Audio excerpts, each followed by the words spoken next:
നമ്മൾ പ്രാർത്ഥനാപൂർവ്വം ഈ പ്രാർത്ഥന ദേവാലയത്തിൽ നമുക്ക് പ്രിയപ്പെട്ട അമലിൻ്റെ സംസ്കാര ശുശ്രൂഷയിൽ പങ്കെടുക്കാൻ എത്തിയിരിക്കുകയാണ്. വളരെ അപ്രതീക്ഷിതമായ ഒരു സമയത്താണ് നമ്മളുടെ കുടുംബത്തിലെ ഒരംഗമായ അമല് നമ്മിൽ നിന്ന് യാത്ര പറഞ്ഞ് തിരുസന്നിധിയിലേക്ക് പോകുന്നത്. അപകട മരണമായിരുന്നു. കർത്താവ് അളന്നാണ് നമുക്ക് ജീവൻ നൽകുന്നത് എന്ന് സങ്കീർത്തകൻ പറഞ്ഞു വച്ചിരിക്കുന്നത് എത്രയോ ശരിയാണ്. ദൈവത്തിൻ്റെ അനന്തമായ ജ്ഞാനത്തിൽ അമലിന് ദൈവം കൊടുത്തത് 18 വർഷങ്ങളായിരുന്നു എന്ന ദൈവിക രഹസ്യം നമ്മൾ തിരിച്ചറിയുകയാണ് ഈ പ്രാർത്ഥനയിലും തുടർന്നുള്ള ഓർമ്മകളിലുമെല്ലാം. നമ്മുടെ സെൻറ് തോമസ് കോളേജിലെ ബികോം 4 വർഷം വിദ്യാർത്ഥിയായിരുന്നു അദ്ദേഹം. അദ്ദേഹത്തിൻ്റെ വേർപാട് നമ്മളുടെ കുടുംബത്തിന്, സെൻറ് തോമസ് കോളേജിന്, അതുപോലെ നമ്മളുടെ ഈ ഭദ്രാസന ഇടവകയ്ക്ക്, ദേശത്തിന് എല്ലാം വലിയ വേദന, പ്രയാസം ഉണ്ടാക്കിയിട്ടുണ്ട്. ഈ നാളുകളിലൊക്കെ മരണം മുൻകൂട്ടി അറിയിപ്പില്ലാത്തതുപോലെ വന്ന് ജീവൻ എടുക്കുന്ന അനുഭവങ്ങൾ നിരവധിയായിട്ട് നമ്മൾ കണ്ടുകൊണ്ടാണ് ഇരിക്കുന്നത്. വന്യമൃഗങ്ങളുടെ ശല്യം മൂലം, അതുപോലെ വാഹന അപകടങ്ങൾ. ഈ അടുത്ത നാളിൽ പൂരണി പുള്ളികുന്നത്ത് സംഭവിച്ച മരണം ഒരു കുടുംബത്തിൻ്റെ മുഴുവൻ, അതെല്ലാം നമുക്കെല്ലാവർക്കും വലിയ വേദനയും പ്രയാസവും ദുഃഖവും ജനിപ്പിച്ചിട്ടുണ്ട്. നമ്മൾ ആരും വിചാരിക്കാത്ത അവസരങ്ങളിലാണ് കാട്ടുമൃഗങ്ങളുടെ ആക്രമണങ്ങളും ആത്മഹത്യയും ഇതുപോലുള്ള അപകട മരണങ്ങളും എല്ലാം സംഭവിക്കുന്നത്. വാസ്തവത്തിൽ ദൈവം നമുക്ക് നൽകുന്ന ആയുസ് കർത്താവിനെ സ്തുതിക്കാൻ മാത്രമേ നമുക്ക് അവകാശമുള്ളൂ എന്നതിൻ്റെ ഒരു അടയാളം കൂടിയാണ്. നമ്മുടെ പ്രാർത്ഥനകളിലെല്ലാം വീട്ടിൽ വെച്ചുള്ളതും ഇപ്പോൾ നമ്മൾ അപേക്ഷിക്കുന്നതും മരണം മൂലം വേർപെട്ട നമ്മുടെ അമൽ ഷാജിക്ക് ദൈവം നിത്യാനന്ദം നൽകണമേ എന്നുള്ളതാണ്. നമ്മൾ ദൈവാരാധന ആധ്യാത്മികതയിൽ പഠിച്ചിട്ടുള്ള കാര്യമാണല്ലോ. The liturgy of death is an Easter liturgy. മരണ അവസരത്തിൽ നമ്മൾ പ്രാർത്ഥിക്കുന്നതും അപേക്ഷിക്കുന്നതും എല്ലാം ഉത്ഥാനത്തിൻ്റെ കാര്യങ്ങളാണ്. ഉത്ഥാനത്തെക്കുറിച്ചുള്ള സെലിബ്രേഷനാണ് ഫ്യൂണറൽ സെറിമണി. ഉത്ഥാനം എന്ന യാഥാർത്ഥ്യം മാത്രമേ നമുക്കതിന് പരിഹാരമായിട്ട് അല്ലെങ്കിൽ ഉത്തരമായിട്ട് ഉള്ളൂ. മരണം ഒരു വ്യക്തിയെ സംബന്ധിച്ചൊരു പരിധിവരെ ഒരു പ്രൈവറ്റ് അഫെയറാണ്. എന്നാൽ ഫ്യൂണറൽ ഒരു പബ്ലിക് ഒക്കേഷനാണ്. മരണം ആ വ്യക്തി മാത്രം അനുഭവിക്കുമ്പോൾ ഫ്യൂണറൽ സർവീസ് ഒരു വലിയ സമൂഹം മുഴുവനാണ് അതിൽ പങ്കുചേരുന്നത്.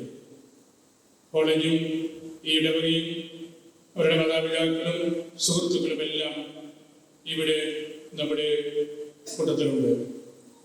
അവര് കോളേജിൽ പങ്കുവെച്ച സൗഹൃദവും കൂട്ടുകെട്ടുമെല്ലാം ഈ മരണവേളയിലും അവരെല്ലാവരും ഓർക്കുന്നുണ്ട്. മരണമാണ് ഏറ്റവും നല്ല യാതൊരു എന്ന് വേദശാസ്ത്രികൾ, പിതാക്കന്മാർ പറഞ്ഞു വെച്ചിട്ടുണ്ട്. എല്ലാവരെയും വിളിച്ച് ചേർക്കുന്നത് മരണമാണ്. മരണം പോലെ ഗ്യാതറിങ്ങിന് ശക്തിയുള്ള മറ്റൊന്നുമില്ല. ഇവിടെയും നമ്മൾ വലിയൊരു സമൂഹം ഇവിടെ ചേർക്കപ്പെട്ടിരിക്കുന്നത് അമലിൻ്റെ മരണമാണ്. ആ മരണമാണ് ഇവിടെ ഗ്യാതറായിട്ട് അതിൻ്റെ അടിസ്ഥാന കാര്യമായിട്ട് നിൽക്കുന്നത്. മരണം മൂലമാണ് ഈശോ മരണത്തെ കീഴ്പ്പെടുത്തി ഉത്ഥാനം വഴി നമുക്കും ആ ഉത്ഥാനത്തിൽ പങ്കുണ്ട് എന്ന് ഉറപ്പുവരുത്തിയത്. അമലിൻ്റെ മാതാപിതാക്കള് ഷാജിയും ഗ്രേസും സഹോദരിയുമെല്ലാം ഈ വേർപാട് വലിയ ദുഃഖത്തിൻ്റെ അടയാളമായിട്ട് എടുക്കുമ്പോഴും പുനരുദ്ധാനത്തിൻ്റെ വെളിച്ചത്തിൽ സ്വർഗത്തിൻ്റെ മഹത്വത്തിൽ വേണം ഈ വേർപാടിനെ കാണാൻ. നമ്മുടെ പ്രാർത്ഥനകൾ ആ രീതിയിൽ നമ്മെ ശക്തിപ്പെടുത്തുന്നതും ബലപ്പെടുത്തുന്നതുമാണ്. വിശുദ്ധ പൗലോസ് 1 തെസ്സലോനിയൻസ് 4:13 നമ്മെ പഠിപ്പിക്കുന്നുണ്ട്. ഈശോ മരിക്കുകയും വീണ്ടും ഉയർക്കുകയും ചെയ്തു എന്ന് നാം വിശ്വസിക്കുന്നത് പോലെ ഈശോയിൽ നിദ്ര പ്രാപിച്ചവരെ ദൈവം അവനോടുകൂടെ ഉയർപ്പിക്കും. ഈ തിരുവചനം നമ്മളുടെ മരണത്തിൻ്റെയും ഉത്ഥാനത്തിൻ്റെയും നിത്യാനന്ദത്തിൻ്റെയും എല്ലാം ഒരു സംക്ഷിപ്ത രൂപമാണ്. എങ്ങനെ നമ്മൾ മരണപ്പെടുന്നു, മരണശേഷം എന്ത് സംഭവിക്കുന്നു, എന്ത് കാര്യത്തിലാണ് നമ്മൾ സാന്ത്വനം കണ്ടെത്തേണ്ടത് എന്നെല്ലാം ഈ ഒറ്റ തിരുവചനത്തിൽ പൗലോസ് നമ്മെ പഠിപ്പിക്കുന്നത് നമ്മുടെ വിശ്വാസത്തിൻ്റെ അടിത്തറയായിട്ട് നമ്മൾ നിൽക്കട്ടെ. സ്വർഗത്തിൻ്റെ കവാടം നീതിമാന്മാർക്ക് വേണ്ടി തുറന്നു കിടക്കുകയാണ്. അവരെ സ്വർഗത്തിലേക്ക് ചെല്ലുമ്പോൾ അവിടെ വാതിക്കൽ മുട്ടി ഒരുപാട് സമയം നിൽക്കേണ്ടി വരുമെന്ന് ഞാൻ കരുതുന്നില്ല. ദൈവത്തിൻ്റെ മാലാഖമാർ വന്ന് സ്വർഗത്തിലേക്ക് കൂട്ടിക്കൊണ്ട് പോകുന്നത് പോലെ തന്നെയായിരുന്നു മരണം. ഒരുപക്ഷെ ഒരു നിമിഷം പോലും വേദന അനുഭവിച്ച് കാണുകയില്ല. അത്ര വേഗത്തിൽ കർത്താവ് ജീവൻ തിരിച്ച് എടുക്കുമ്പോൾ സ്വർഗത്തിലേക്കുള്ള പ്രവേശനവും അതുപോലെ എളുപ്പമായിരിക്കും എന്നതാണ് നമ്മളുടെ വിശ്വാസവും നമ്മളുടെ പ്രാർത്ഥനയും. കോളേജ് അദ്ദേഹത്തെ നല്ലതുപോലെ നർച്ചർ ചെയ്തിരുന്നു. വിദ്യാഭ്യാസം നൽകി, നല്ല ദൈവികമായ ചിന്തകൾ നൽകി. അങ്ങനെ അവൻ്റെ ഭാവി the college was mapping out his future.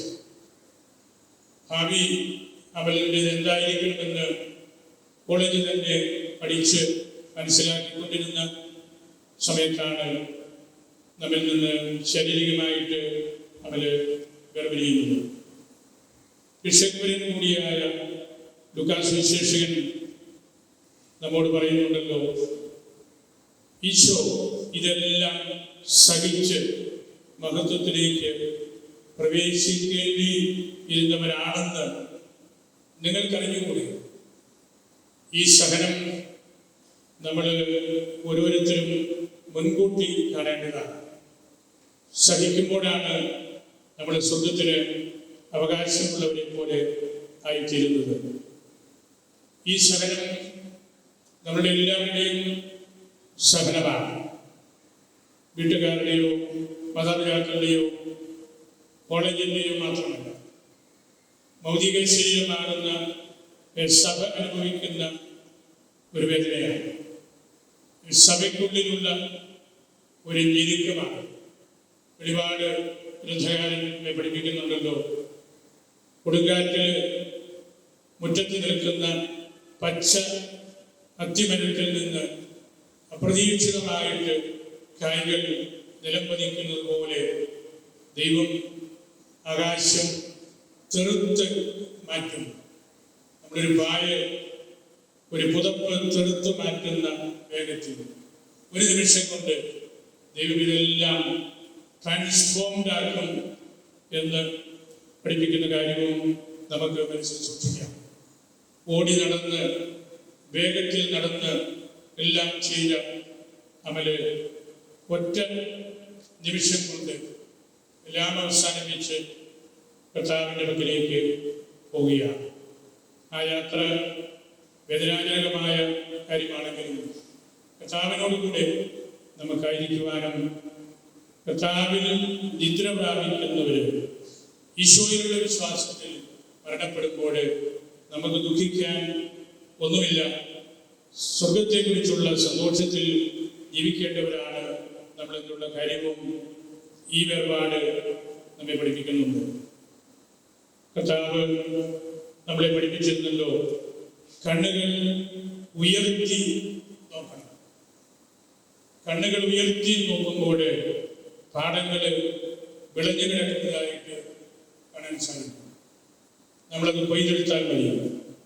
കണ്ണുകൾ ഉയർത്തി നമ്മൾ നോക്കുകയാണെങ്കിൽ അവന് സ്വർഗത്തിലേക്ക് ദൈവദൂതന്മാരാൽ എടുക്കപ്പെടുന്നതാണ് നമുക്കിപ്പോൾ കാണാൻ സാധിക്കുന്നത്. നമ്മുടെ വിശ്വാസത്തിൻ്റെ ആഴവും അത് തന്നെയാണല്ലോ. The sadness of death gives way to the bright promise of immortality. നമ്മൾ ഇപ്പോൾ ദുഃഖിതരാണെങ്കിലും മോക്ഷത്തിലിരിക്കുന്ന നമ്മുടെ കുഞ്ഞിനെ കാണുമ്പോൾ നമ്മുടെ ദുഃഖങ്ങൾ, പ്രയാസങ്ങൾ എല്ലാം അപ്രത്യക്ഷമാകും. Parting is not permanent. വേർപിരിയൽ സ്ഥായീഭാവമുള്ളത്. സ്ഥായീഭാവമുള്ളത് മോക്ഷത്തിനാണ്.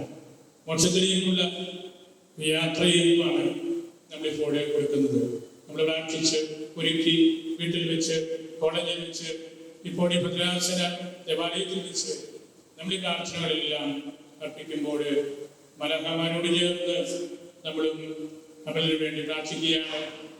ഷാനിയെയും ഗ്രേസിനെയും സഹോദരിയെയും എല്ലാം നമ്മൾ പ്രാർത്ഥനയിൽ നമ്മുടെ കൂട്ടത്തിൽ നിർത്തുകയാണ്. കോളേജ് പ്രിൻസിപ്പല്, മറ്റ് സഹപ്രവർത്തകർ, അധ്യാപകർ, കുട്ടികളെല്ലാം ഇതിൽ പങ്കെടുക്കുമ്പോൾ പ്രാർത്ഥിക്കുന്ന വലിയൊരു സഭയിലാണ് നമ്മൾ ഈ ശുശ്രൂഷകൾ നടത്തുന്നത്. നമ്മുടെ ഹൃദയത്തിൽ നമ്മളെല്ലാം നമുക്ക് സൂക്ഷിക്കാം. ഈ നോമ്പിൽ കർത്താവ് നമുക്ക് നൽകുന്ന ഒരു സഹനം, ഒരു വേദനയായിട്ട് ഇതിലെടുക്കുമ്പോൾ സ്വർഗത്തിലേക്ക് കയറിപ്പോകാനുള്ള ഗോപണിയായിട്ട് നമുക്ക് എല്ലാവർക്കും ഇതിനെ ഹൃദയത്തിൽ സൂക്ഷിക്കാം.